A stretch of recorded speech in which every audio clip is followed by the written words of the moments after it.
Alright, welcome back to Toy Art. My name is Zach Kinsella. I'm a comic book artist from Denver, Colorado, and I'm your host. Today we're going to be talking about the art and design of Super7's Muckman and Joe Eyeball. A huge figure. Like, this thing is like beastly, which is awesome because I love big, beastly, monstrous figures. So let's talk about this gnarly Badman Majama. I had the original one like when I was a kid, and I am so impressed by this figure. So let's get into it. Yeah, getting into it. Look at this beast. I mean, he is huge. But also, one of the things that like sticks out to me about this, just before even getting into the whole turnaround and all that, is that I just overwhelmed. I said it in the intro. I'll say it again while looking at him right here. I am just stoked for this figure. My excitement hopefully is coming through the camera right now. I'm going to give it like some jazz hands as how much I love this, because this is one of my favorite figures from my childhood, was Muckman. I had my original Muckman in my toy case. I did not feel like getting him out because honestly you don't have to, because this is the same exact thing times 10. So there you go. I'm going to be lazy and not bring it out. So let's do the turnaround again. As always, we're gonna do turnaround. We're gonna talk sculpt. We're gonna talk paint, and then we'll talk final thoughts. So turn around. Okay, we'll stop. Here he is on the side. He is on his back. Oops, there goes his gun. We'll get that in a minute. On the side again, and then on his back. Put his arms down so he'll lay down for me. I gotta get his gun because I dropped that like a dingus. Here we go. Let's do some details, sculpt details of his gun first. Because when this gun originally first came out, it was all gray. And I just want to shout out to like the paint app guys at Super7 for not making this all gray, even though like they're homaging the original Turtles. This gun has some great detail to it, right? You know, you've got the metal patchwork that's keeping it together. You know, there's clearly like a calendar. On the back over here, can't really see it that well, but it's all aiming up. There's gross like bugs on it, right? And it's a piece of art all on its own. But it's also simple. Like, they didn't go overboard with like grungy details or paint muck. It's just a wonderful gun in its simplicity. It's not hollow all the way through or anything. This is all black right over here. You can put your finger right on it. Like the other original one was hollow and you could see right through it. And I was like, nah, that's fine that it's not. Totally okay with this. His little muck bazooka is baller. Cool. I'm going to take Joe Eyeball off of him. We'll talk about him separately. He's got two holes. So, take that for what you will. So, we'll do Joe Eyeball first. So, this is a soft plastic until it gets really hard right up here. So, this guy. So, you take him right out of here. I don't take him out a whole lot because I'm kind of worried that, like, his paint will rub off. But, like I said, like, it's not kind of nice as it's all green inside there. It's a gooey, gross trash can. Again, just one simple paint job. I like that it's a beat up trash can. This is something you would see like on 1980s New York street corners. Probably actually hell still today if you're walking through the village. I'll be honest with you. Yeah, just take a walk down Avenue of the Americas and just see like how many old gross trash cans and trash bags are hanging out there.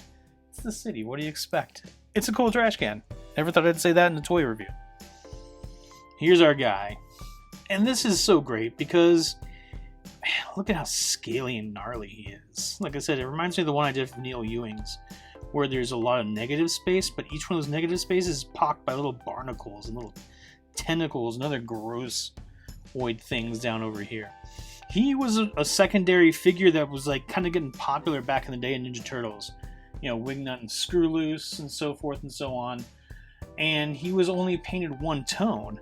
So really all they really had to do is they did a two-tone, what's like a lighter green where his nails are, and then his belly.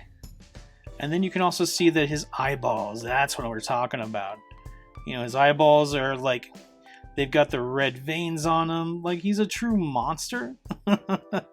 Like something crawling from the sewers. Like, as cute and adorable as he looks in the cartoon version, I would not be happy running into this. He doesn't have any, like, articulation or anything like that, which is fine. Like, who cares? I just think the sculpt really comes out. He's also, like, shiny, which kind of gives him a little extra slimy grossness right there. Really, he's got extra tentacles down here that are sharp AF. So watch out for that. And then he's got his little tail warming up back over here. He's just a perfect little sludge monster. To be frank with you, I do love it. Blech. All right, let's get to our main event, because we've been talking the small stuff. Now it's time to get to the big bad boys. So I'm picking him up with two hands because he's heavy. First things first, you can see right through him. like just like the original one. You can't take his, like, you can take his head off and pour slimy goo in through him if you want to. Like, you can see right outside of him.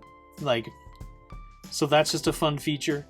But let's talk about the sculpt on this guy. Like, it's one of those pieces where I just kind of want to let it talk for itself, to be honest with you.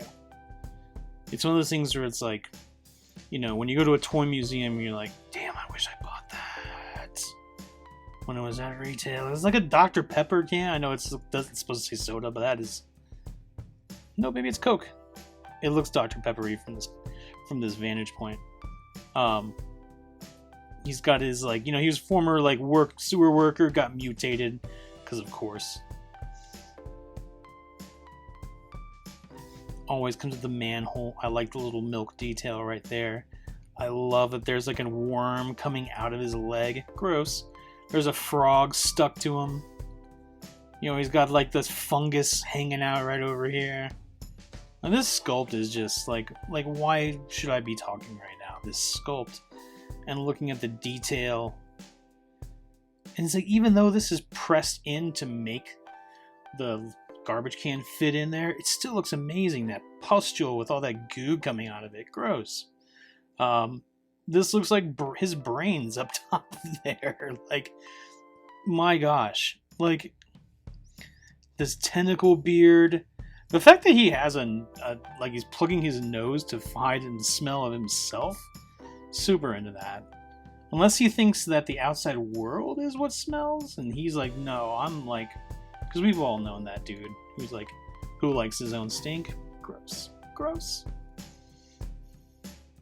I love this bone feature. I love anything that comes out of characters. This creep and crawls out of them. Oh, so good. This trigger hand. It's got the ball joint here. Extremely posable. Not loose at all. Something I do find with the Super7 figures is, like, sometimes their right legs are loosey-goosey. Not on this guy, though. They even sculpted the bottom of this manhole to make it just be like, let's go just the extra mile. Let's give it some texture, you know? Let's not make it soft and flat. Same with the bottom of his foot. You know, it is flat, but, like, there's all sorts of, like, really, like, greatly detailed sculpting back down there. Like, something you just don't find in a lot of these characters. And this is one of those Super7 figures that's like, yo, I'm so glad I bought this. It's all Jay's from Geek Dad Life's fault. When they reviewed this, I was like, okay, Big Bad Toy Store, you and I have a date. He is wonderful. And I think, you know, one of the things that stands out to me here, let's get to talking about paint, right? Like, there's not a lot to the paint. And that's the joy of it all. Is that, like, he doesn't need a whole lot of paint applications. And I think it's the same thing, you know, when I, like, try cooking or anything like that. Like, you want to, at first, get into, like, all this complexity and, like, try to mimic what you've seen out there. But, like, the best stuff comes from simplicity. And boy, they really knocked it out with this one. It's so simple. There's not any, like, You know, one thing that drives me nuts when I see some of these characters and they're like all white is that they put like these blue highlights to them just to kind of give it some definition. I was like, man, I'm a big fan of letting the sculpt do the talking, and letting the shadows give the color rather than like painting the color. Because like as I can see here, he has so many little details, right? Like, you know, they've given some extra tones to the mustache, but they didn't give it like a second undershade here. They didn't shade in the eyeball or anything else like that. They kept their paint simple. They're like, we're going to use 2-3 colors for the Muckman himself, and then everything else will have colors. But they didn't shade the flower. They didn't shade the frog. They could have done that, but it was like, or put shade underneath the frog. Like, no, we're going to let the sculpt talk. And I think that's a really powerful statement from Super 7 and their figures. We're going to talk Mum-Ra here in a couple of videos, and it's the same thing with that. Like, they let the sculpt talk, and I'm really become a big fan of that as an artist. You know, I just want this to be like I just want to talk about like this little apple core, another soda bottle. Like, he's just gross. And there's a fish bone right there, and of course it's a cartoony fish bone. But one thing that really, like, you know, that just makes me happy is that they went in the extra distance and painted all the little fish bones. He's got another trash can for a leg. It's just, there's a cartoon bone over here, pizza slice because turtles, duh. You know, there's not many repeated accessories and gross goo on him. And really, that's what I wanted to talk about. Like, my final thoughts on this figure.